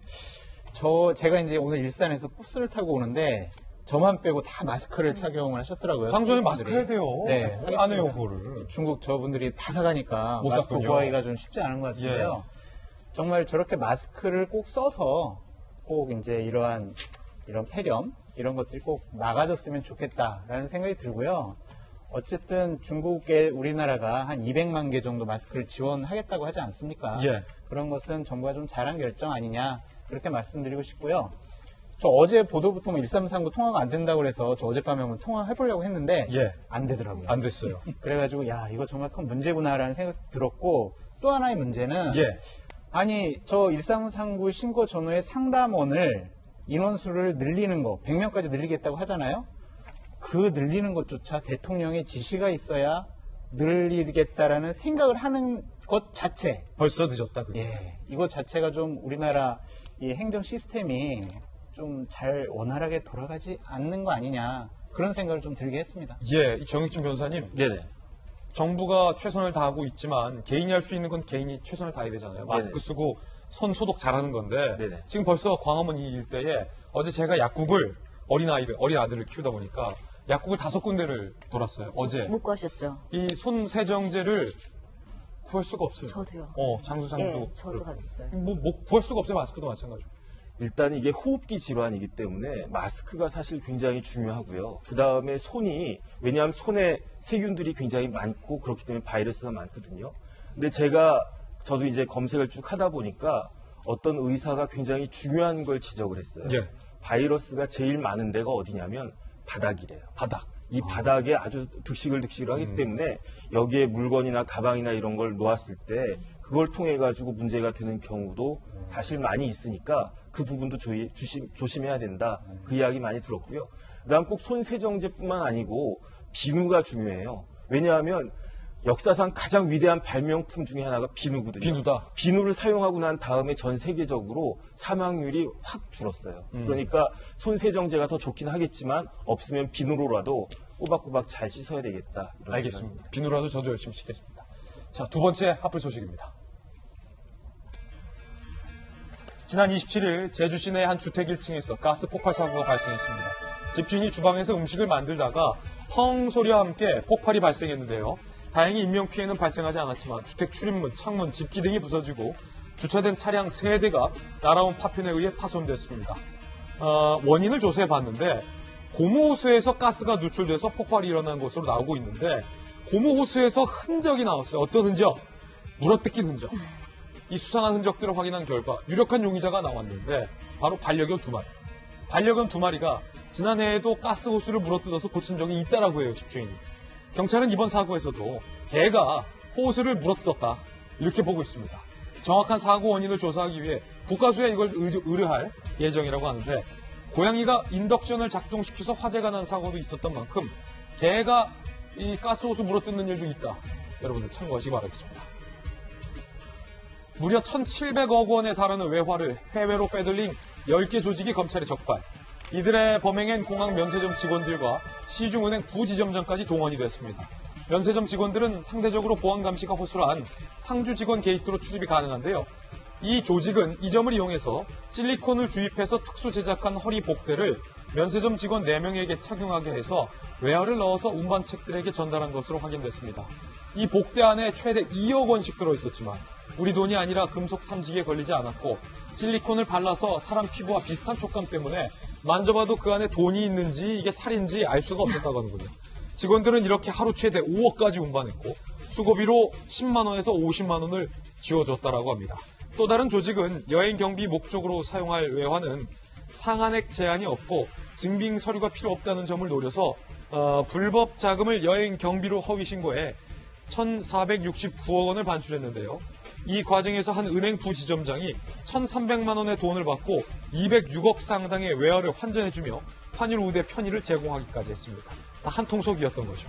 검찰은 인천 세관과 공항 측에 이들이 사용한 범행 수법을 알려서 재발 방지에 나설 것이라고 밝혔습니다. 이런 일이 있어요. 부산시 의회 여자 화장실을 나체로 배회한 30대 남성이 1심에서 징역 4월에 집행유예 2년을 선고받았습니다. 이 A씨는요, 지난해 8월 부산 연제구 부산시의회 2층 남자 화장실에서 옷을 벗은 뒤 나체 상태로 밖으로 나와 여자 화장실을 들어갔다 나오는 등의 혐의로 재판에 넘겨졌는데 벌거벗은 채로 여자 화장실 주변을 서성인 A씨는 한 시의원에 의해 발각되자 화장실에 다시 들어가 옷을 입고 도주를 시도했지만 청원 경찰에 붙잡혀 경찰에 인계됐습니다. 조사 결과 A씨는 유사한 사건으로 현재 재판을 받고 있는 것으로 알려졌기 때문에 솜방망이 처방이 아니냐라는 비판이 일고 있습니다. 재판부는 혐의가 무겁지만 범행을 시인하고 치료에 전념할 것을 다짐해 양형에 참작했다고 밝혔습니다. A씨에 대해 보호관찰과 40시간의 성폭력 치료 강의 수강을 명령하기도 한 상황입니다. 이런 사건들이 왕왕 종종 발생하는데 이번에는 부산시 의회 여자 화장실에서 발생을 한 건데 정익진 변호사님, 일단은 재판부의 판단이 솜방망이냐 아니냐의 논란이에요? 일단 거기에 대해서는 사실은 법원의 판단을 존중을 해야 되는 게 그 판사가 모든 기록을 다 갖고 있기 때문에 나름대로 적절한 판단을 하지 않았을까 하는 생각이 들고요. 그다음 제 생각에 판사는 이 사람은 처벌보다는 치료가 필요한 것이 아닌가 그렇게 생각을 하지 않았나 싶습니다. 예. 지금 정 변호사님 얘기 중에 법원의 판단을 존중해야 된다는 얘기, 오늘 우리가 하고 싶은 얘기를 그대로 하는 것 같아요. 어떤 조직이든지 어떤 기관이든지 존재의 이유가 있습니다. 존재 이유를 찾아가야 하는데 저분은 제가 볼 때는 치료가 필요한 사람이죠. 예. 치료가 필요한 분이다라는 건데 사실은 장영 교수님 전적이 있다는 거예요. 나체 상태로 여자 화장실을 들어갔다 나왔다라는 전적. 이 같은 예컨대 일종의 이게 질환이라면 이게 계속돼서 반복할 확률이 크다라는 건데 특히 우려하시는 분들, 여성들 중심으로는 치료를 한다고 하지만 이렇게 그냥 풀어준다면 언제 또 다시 이렇게 나체로 여자 화장실, 이번엔 부산시 의회였지만 다른 곳에는 학교가 될 수도 있고 그쵸? 걱정이 크다는 거예요. 그리고 지금 이분 이렇게 그러니까 지금 이 알몸으로 이렇게 이랬다는 이 남성이 왜 그랬냐? 성적인 어떤 본인의 이 취향이 그렇게 하면 이제 발산이 된다라는 이야기를 본인이 했다라고 해요. 그래요? 그러다 보니까 치료를 지금 시킨 거거든요. 그 정상적이지 않은 어떤 행위에 대해서. 근데 앞서 또 한 번 있었던 게 지난 8월인데 그 재판이 끝난 게 아니에요. 지금 그 재판 진행 중에 또 벌인 거기 때문에 그때 판결이 있었으면 또 재범을 했는데 이거 대책 세워야 되는 거 아니냐라고 하기에는 좀 이릅니다만 말씀하신 대로 치료는 필요하다면 대신 사후 관리를 철저하게 해야죠. 그러지 않으면 이분은 또 하거든요. 왜냐하면 질병이니까. 지금 우리 다 인정하듯이